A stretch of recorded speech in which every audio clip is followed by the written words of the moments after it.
पांडे जी एक चीज मुझे बताइए, एक चीज मैं फिर आपसे क्वेश्चन करूंगा, आप यही कहेंगे फिर कि आप क्यों क्वेश्चन आप बड़ा अटपटा करते हैं। ये बताइए डाइजेशन कहाँ होता है, बताइए। फिर बड़ी आंत में क्या काम होगा?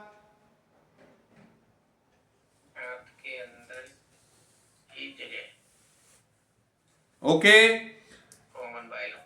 अब हम इस टॉपिक को ओवर करते हैं, नेक्स्ट टॉपिक पर आ जाते हैं। अगर कोई डाउट है तो पूछ लीजिएगा, नहीं है तो हम अगला टॉपिक है इसमें, जैसा कि मैं कल नोट करा चुका हूं। मैं जब अपनी तरफ से सर पूछता हूं तो मुझे ऐसा लगता है कि आप लोग ऑड महसूस करते हैं, तो मैं ज्यादा क्वेश्चन करना बंद कर दिया, मैं अब पढ़ाना ही शुरू कर दिया। कोई नहीं। अच्छा, ये जी, ड्यूडेनम एक पार्ट है स्मॉल इंटेस्टाइन का। जब अभी आपका टॉपिक आपका ही कहना था लीवर ही चल रहा है ना, जब स्मॉल इंटेस्टाइन कराएंगे तो ड्यूडेनम भी आपको हम बताएंगे। ओके, लेकिन इतना क्लियर कर दिया कि जहां ड्यूडेनम वर्ड आया वो समझ लीजिएगा कि स्मॉल इंटेस्टाइन का एक पार्ट है। ओके, अब हम अगला टॉपिक आते हैं। जैसा कि कल हम बता चुके हैं, हमारे यहां पांडे जी उस टॉपिक पर बहुत होशियार हैं जिसको अंग्रेजी में कहते हैं मेटाबॉलिज्म और हिंदी में कहते हैं चयापचय। इसको अच्छे ढंग से ये समझाते हैं। आज इनका फेवरेट टॉपिक आ गया है। नहीं, एक चीज मेरी समझ में नहीं आती, जब मैं पूछता हूं तो आप मना क्यों कर देते हैं? जब पेपर सामने आता है तो अच्छे अच्छों के छक्के छूट जाते हैं। नहीं तो ये कोई पेपर नहीं है ना, मेरी बात नहीं समझे। मुझे ऐसा लगता है कि मेरे पूछते ही आप एकदम हथियार छोड़ देते हैं कि नहीं मुझे नहीं आता। कारण क्या है? ऐसा नहीं है ना। क्या है मेटाबॉलिज्म, बताइए। चयापचय हम किसको कहते हैं? Metabolism. What do you mean by metabolism?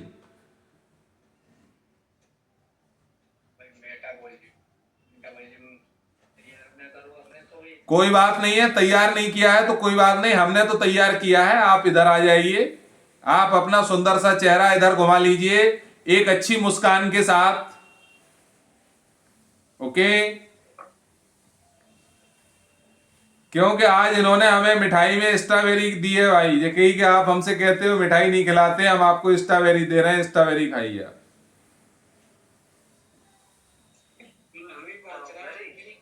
हाँ हाँ बिल्कुल, हमने इनसे कहा कि आपके जो भी लोग हैं सारे लोगों को मेरे पास ले आइएगा, मैं वर्चुअल पार्टी अपनी तरफ से करके देता हूं, बेहद खुशी है मेरे पास।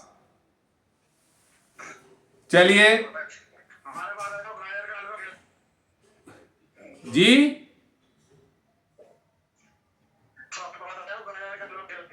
कब?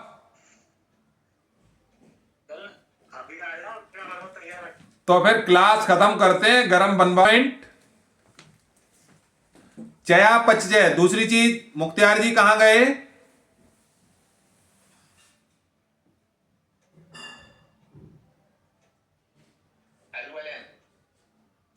ये एक इंपॉर्टेंट टॉपिक है, इसको थोड़ा सीरियस होके ले लीजिए, क्योंकि इसमें जो मैं जानकारी आपको दे रहा हूं वो जानकारी अच्छे कोच को भी नहीं होगी। मैं ये तो नहीं कह सकता, होगी लेकिन वो देंगे नहीं।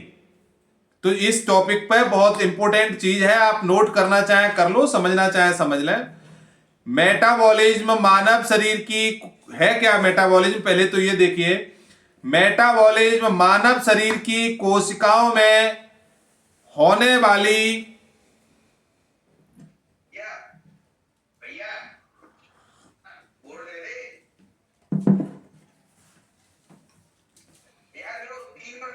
प्रक्रिया है जो भोजन को ऊर्जा में बदलकर सांस लेने, सोचने,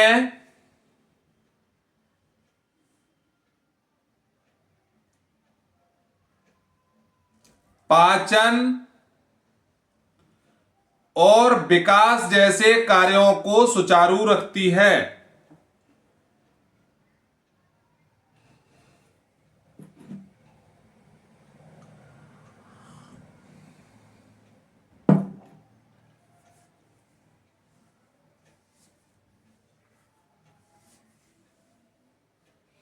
इसमें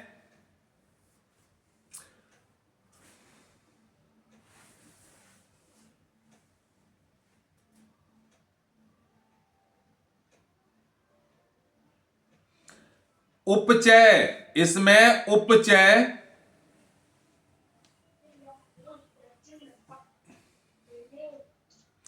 ब्रैकेट में लिख लीजिए एनाबॉलिज्म डैश संरचना निर्माण।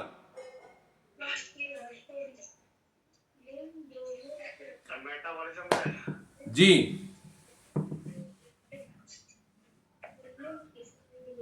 लिखिए इसमें उपचय एनाबॉलिज्म डैश संरचना निर्माण ब्रैकेट क्लोज। दूसरा लिखिए अपचय, अपचय में लिखिए कैटाबॉलिज्म डैश ऊर्जा के लिए तोड़ना।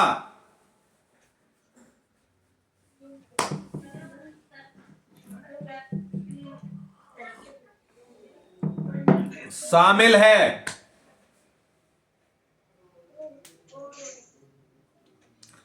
यह है प्रक्रिया शरीर को स्वस्थ रखने और वजन नियंत्रित करने में केंद्रीय भूमिका निभाती है।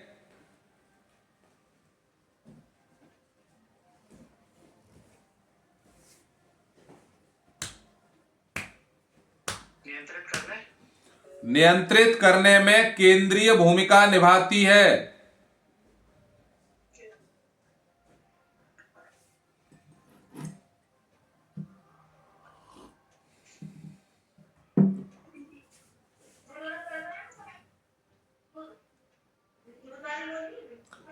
देखिए ये चीज क्लियर अगर हो गई तो ठीक है, नहीं है तो अब पूछ सकते हैं। पांडे जी जरा आप अनम्यूट करिए। शुरू से भी बोल रहा हूं। बहुत हो रहा है जी, मुझे सुनाई नहीं दे रहा, बार बार खटर पटर हो रही है और लीड मेरी काम नहीं कर रही है जो कि मैं सुनता रहा। मेरा बहुत कुछ छूट गया। अच्छा खासा नींद से बैठ क्लास। मानव शरीर की कोशिकाओं में मेटाबॉलिज्म मानव शरीर की कोशिकाओं में होने वाली एक आवश्यक रासायनिक प्रक्रिया है जो भोजन को ऊर्जा में बदलकर सांस लेने, सोचने, पाचन और विकास जैसे कार्यों को सुचारू रखती है।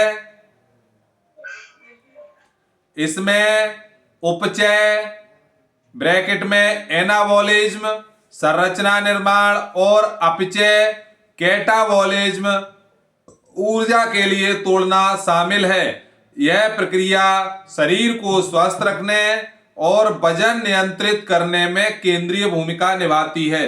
ओके, इसका मतलब यह है कि मेटाबॉलिज्म एक ऐसी केमिकल रिएक्शन है बॉडी के अंदर जो क्या करती है, जो भी हम खाना खाते हैं उसको ऊर्जा में बदलना, जिससे क्या होता है हम सांस लेते हैं, सोचते हैं, समझते हैं, हमारी बॉडी का जो भी डेवलपमेंट होता है उसके लिए उसको सुचारू रखती है, उसके जैसे कार्यों को। ओके, अब इसके मेटाबॉलिज्म के दो प्रमुख पहलू होते हैं। पहला है अपचय।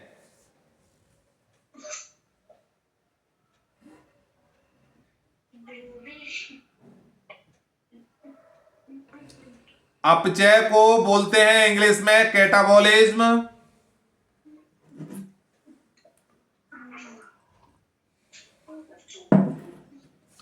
कैटाबॉलिज्म क्या होता है? इसमें प्रोटीन, वसा और कार्बोहाइड्रेट जैसे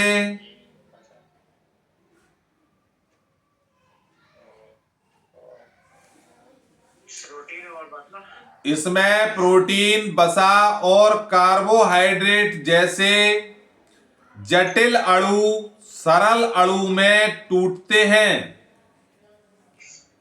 जिससे ऊर्जा निकलती है।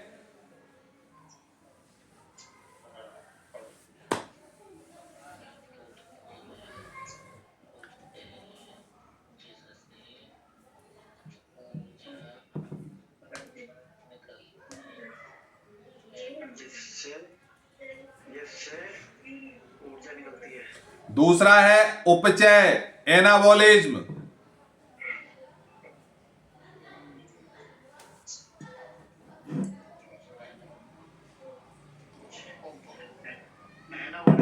एनाबॉलिज्म हिंदी में बोलते हैं उपचय। इसमें क्या करता है शरीर? इसमें शरीर ऊर्जा का उपयोग करके नए ऊतक और कोशिकाएं बनाता है।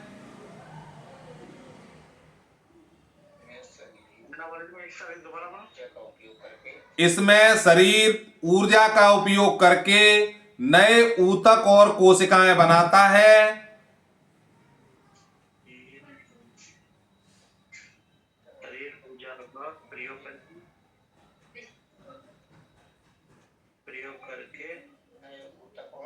नए ऊतक और कोशिकाएं बनाता है।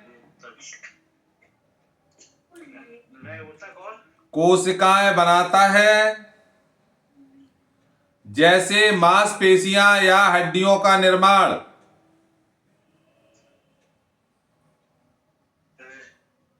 जैसे मांसपेशी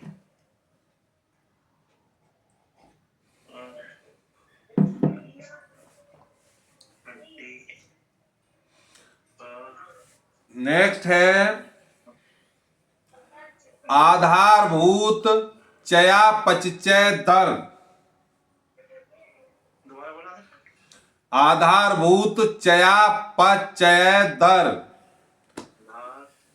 आधारभूत चयापचय दर, जिसको इंग्लिश में बोलते हैं बीएमआर।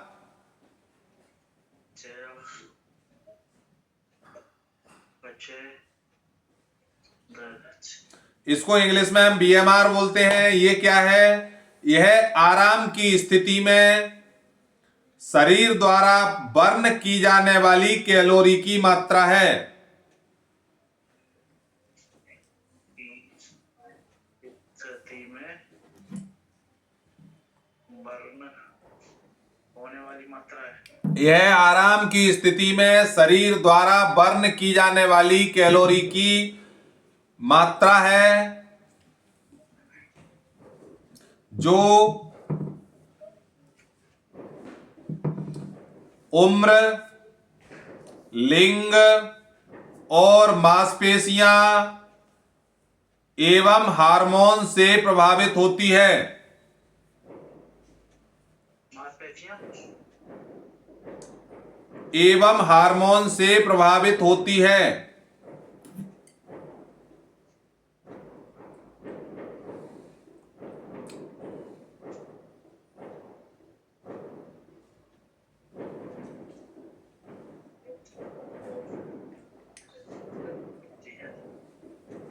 नेक्स्ट है महत्व, मेटाबॉलिज्म का महत्व, importance of metabolism in human body. मानव शरीर में, ह्यूमन बॉडी में मेटाबॉलिज्म का क्या महत्व है?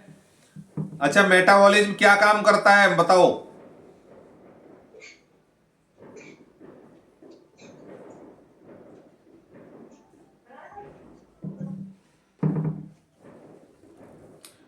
यह शरीर के तापमान को नियंत्रित करता है।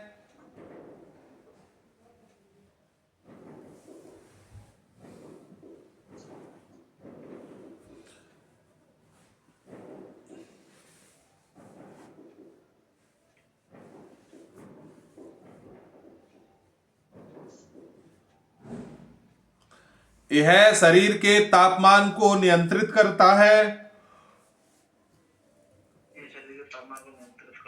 घावों को भरता है और श्वसन एवं परिसंचरण जैसी महत्वपूर्ण क्रियाएं सुनिश्चित करता है। श्वसन तथा परिसंचरण जैसी महत्वपूर्ण क्रियाएं सुनिश्चित करता है।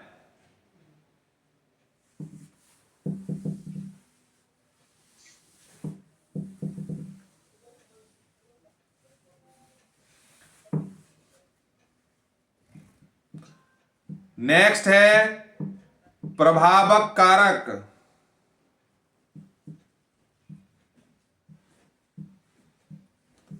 क्या है? प्रभावक कारक। प्रभावक कारक। प्रभावक कारक का मतलब समझते हैं क्या होता है? प्रभावक कारक का मतलब है ऐसी कौन सी चीज है जिससे मेटाबॉलिज्म प्रभावित होता है। मेरी बात समझ रहे हैं? मतलब मेटाबॉलिज्म पर फर्क किन किन चीजों का पड़ता है, वो चीजें देखिए। सबसे पहली चीज है अनुवांशिकता। अगर किसी के जीन्स में मेटाबॉलिज्म स्लो है तो वो उसको अनुवांशिक मिला है। दूसरा है शारीरिक गतिविधि,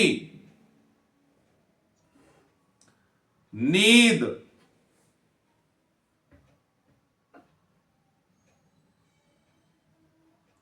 और आहार चयापचय की दर को प्रभावित करते हैं।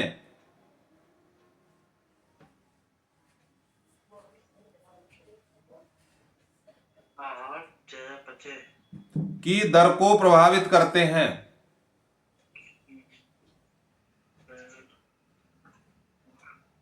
प्रभावित करते हैं जी।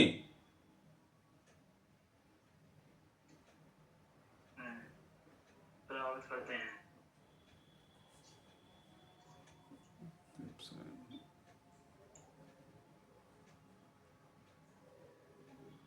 देखिए अगली हम करते हैं स्वस्थ चयापचय के लिए क्या सुझाव हैं या क्या किया जा सकता है। आप समझ लो, नोट डाउन करना चाहो कर लो, समझना चाहो समझ लो, कोई बहुत बड़ी चीज नहीं है, मैं बता देता हूं। सबसे पहली चीज क्या है वो सारे लोग जानते हैं। अच्छे मेटाबॉलिज्म के लिए हमको क्या चाहिए? प्रोटीन युक्त भोजन। हमारा जो भी मील है उसके अंदर प्रोटीन युक्त भोजन, प्रोटीन युक्त भोजन खाएं क्योंकि वे अधिक कैलोरी बर्न करते हैं।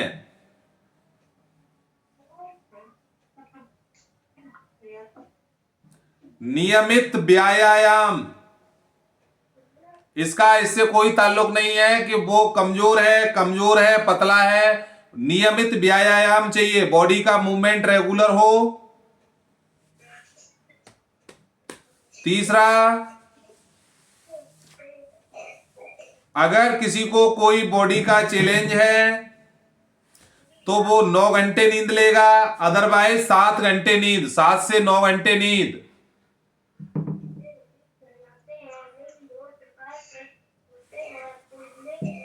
नेक्स्ट है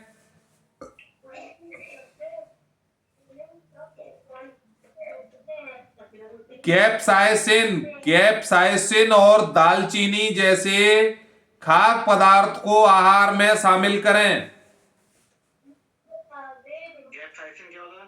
ओहो, कैप्साइसिन नहीं जानते? पांडे जी बताएंगे कैप्साइसिन।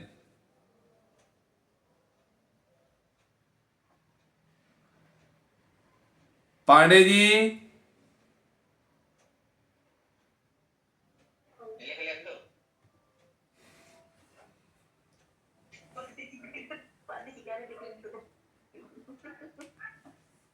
कैप्साइसिन क्या होता है? इसको नोट कर लिया। कैप्साइसिन और दालचीनी जैसे खाद्य पदार्थों को आहार में शामिल करें।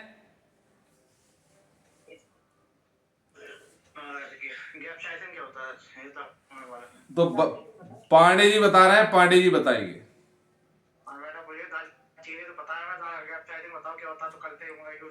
क्या होता है कैप्साइसिन, बताइए। शाकाहारी आदमी और कैप्साइसिन कहां से बदलता हूँ बीच में।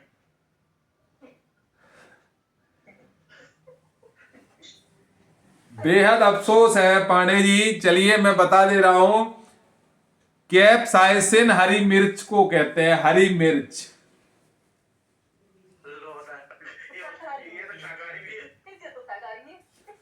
कैप्साइसिन हरी मिर्च में होता है। तो क्या करना चाहिए? देखिए क्या करना है मैं आपको बता रहा हूं।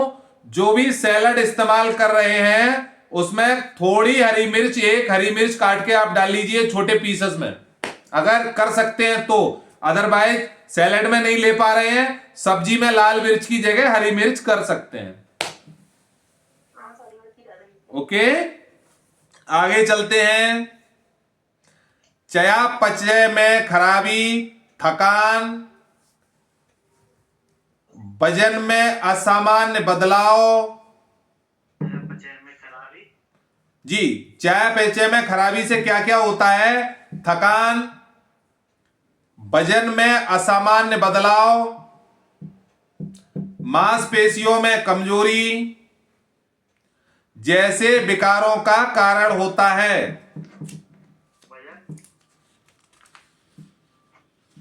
वजन में असामान्य बदलाव और मांसपेशियों में कमजोरी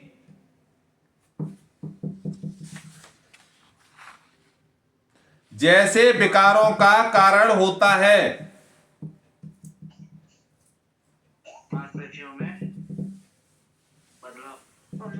मांसपेशियों में कमजोरी। जी,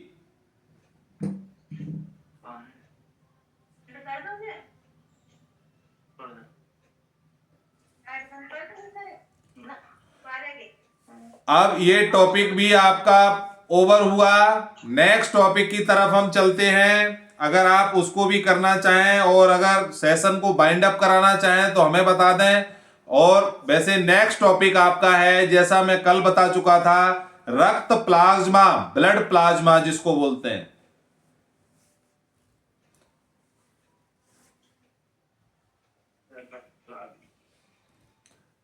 इसमें क्या लिखा है? मांसपेशियों में कमजोरी जैसे विचारों में, मांसपेशियों में कमजोरी जैसे विचार नहीं, विकार बोलते हैं, विकार। अरे बेकार है सब, जी, बेकार है। विकारों का कारण बन सकता है। अच्छा, विकारों का। ठीक है, नेक्स्ट मेरा टॉपिक क्या है? रक्त प्लाज्मा, ब्लड प्लाज्मा। अच्छा, ब्लड प्लाज्मा के मामले में इस विंडो में कौन कौन क्या क्या जानता है, जरा बताएं अगर जानते हैं तो। ब्लड प्लाज्मा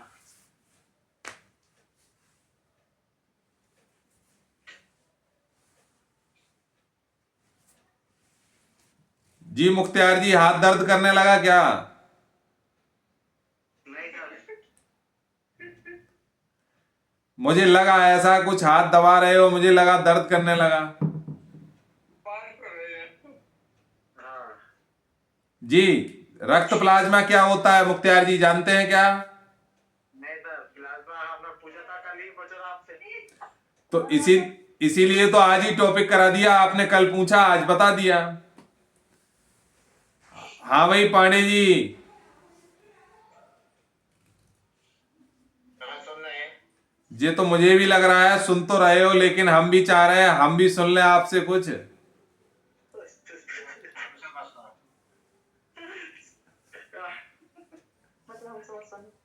हैं? कोई बात नहीं है, रक्त प्लाज्मा तो मैं सुना दे रहा हूं, बाकी बाद में गाना आप सुना देना। एक गाना तो सुना सकते हैं। गाना सुना देंगे, गाना आए या ना आए, गाना चाहिए। हैं? और ठंडा ठंडा पानी से नहाना चाहिए।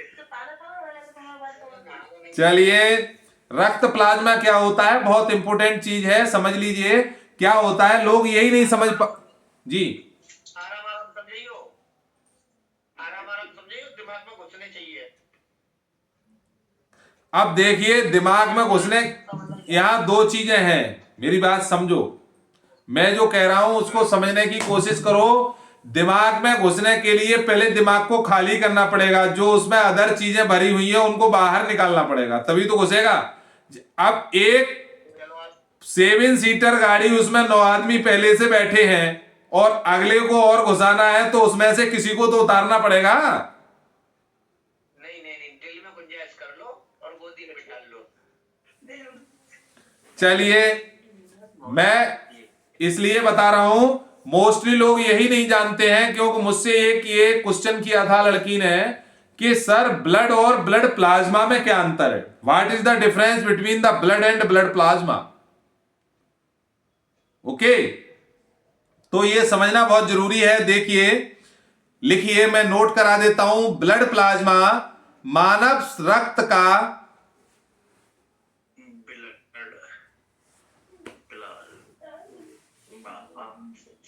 मानव शरीर मानव रक्त का हल्का पीले रंग का तरल हिस्सा है। हल्का पीले रंग का तरल तरल तरल हिस्सा है।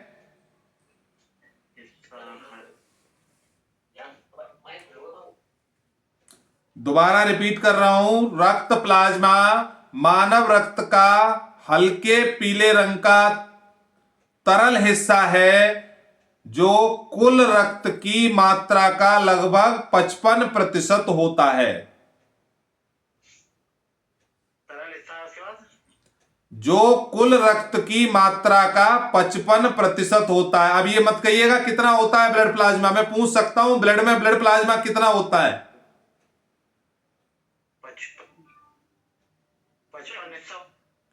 55% होता है।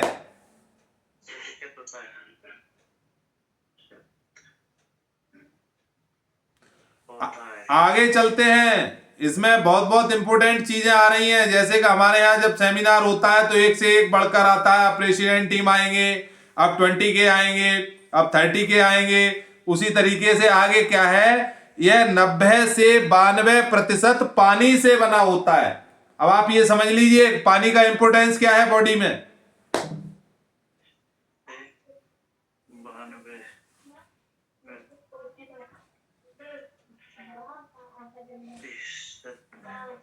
इसमें और क्या रहता है ब्लड प्लाज्मा में, देखिए इसके अलावा क्या रहता है, जिसमें प्रोटीन,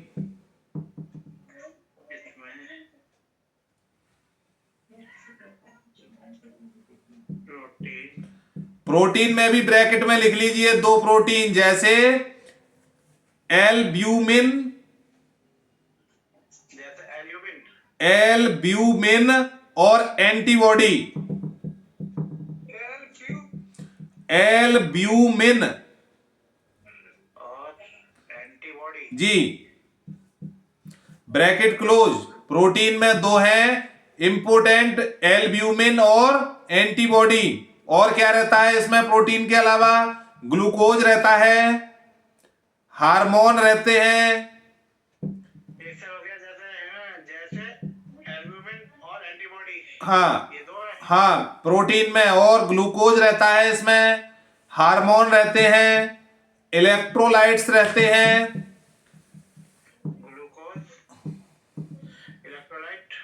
ग्लूकोज, हार्मोन, इलेक्ट्रोलाइट और पोषक तत्व घुलित अवस्था में रहते हैं।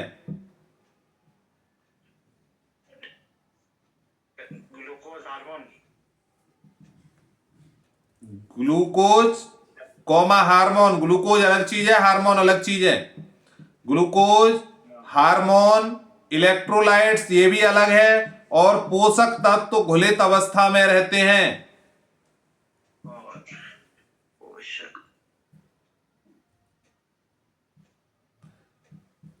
हो गया। और क्या होता है इसके अलावा, जो भी हमारा ब्लड प्लाज्मा है उसका काम क्या रहता है, इसका मुख्य कार्य शरीर में रक्त कोशिकाओं, इसका मुख्य कार्य शरीर में रक्त कोशिकाओं कौमा पोषक तत्वों और अपशिष्ट पदार्थों का परिवहन करना है। शरीर में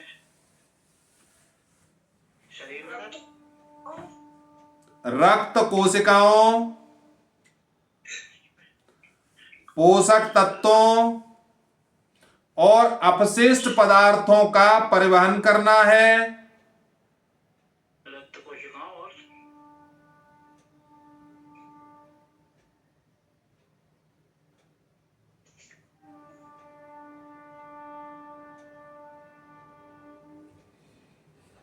इसके अलावा क्या करता है ये?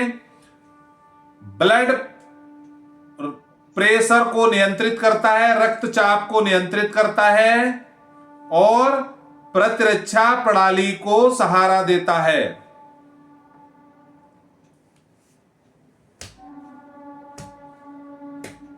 ब्लड प्रेशर को नियंत्रित करता है और प्रतिरक्षा प्रणाली को सहारा देता है।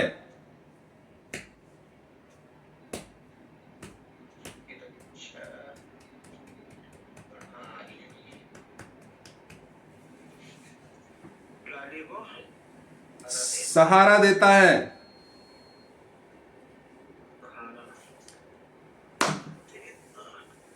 क्लियर हुआ? ब्लड प्लाज्मा के मामले में इतनी जानकारी सही है कि थोड़ी और दे दें?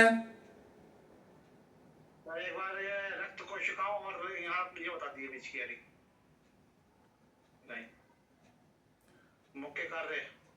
रक्त कोशिकाओं, पोषक तत्वों और अपशिष्ट पदार्थों का परिवहन करना। इसमें कुछ नहीं, कॉमन चीज है। ये क्या करता है ब्लड में? जो हमारी ब्लड सेल्स होती हैं उनको, जो भी हमने खाया है पोषक तत्व उनको, और जो भी अपशिष्ट पदार्थ हैं जो ब्लड में है उन सबको लेकर नसों में दौड़ता है। ओके? अब ये बताइए, ब्लड प्लाज्मा इतना सफिशिएंट है कि और जानकारी दें इसके मामले में? हम दोनों बातों पर तैयार हैं, जैसा आप बताएं। और दे दिए था। चलो और तो दे देते हैं, लेकिन ये ध्यान रखिएगा हमें भी और चाहिए फिर आपसे जानकारी। ओके, अभी मैंने सॉर्ट किया है, अब चलो आगे चल लेते हैं थोड़ा। इसकी संरचना में क्या क्या रहता है, अब मैं डिटेल में आ जाता हूं। रक्त प्लाज्मा की संरचना में क्या क्या रहता है देखिए, ये इंपॉर्टेंट है, इसलिए अगर कहीं कोई चैलेंज आए तो या नोट कर लें या रिकॉर्ड कर लें, कोई इशू नहीं है। 90 से 92% पानी रहता है, 7% जी 90 से 92। एक बार में सर सुने, अलग अलग सब लोग बोलेंगे तो मैं भी नहीं करा पाऊंगा, आप भी नहीं नोट कर पाएंगे। 90 से 92% पानी रहता है, 7% प्रोटीन रहता है जिसमें एल्ब्यूमिन, ग्लोबुलिन और फाइब्रोनेजिन होते हैं। दोबारा बता रहा हूं, जो 7% प्रोटीन है उसमें कौन सा है? एल्ब्यूमिन, ग्लोबुलिन,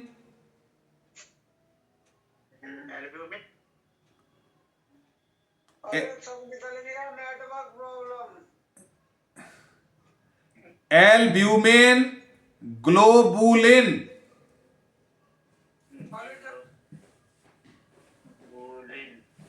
तीसरा है फाइब्रिनोजेन।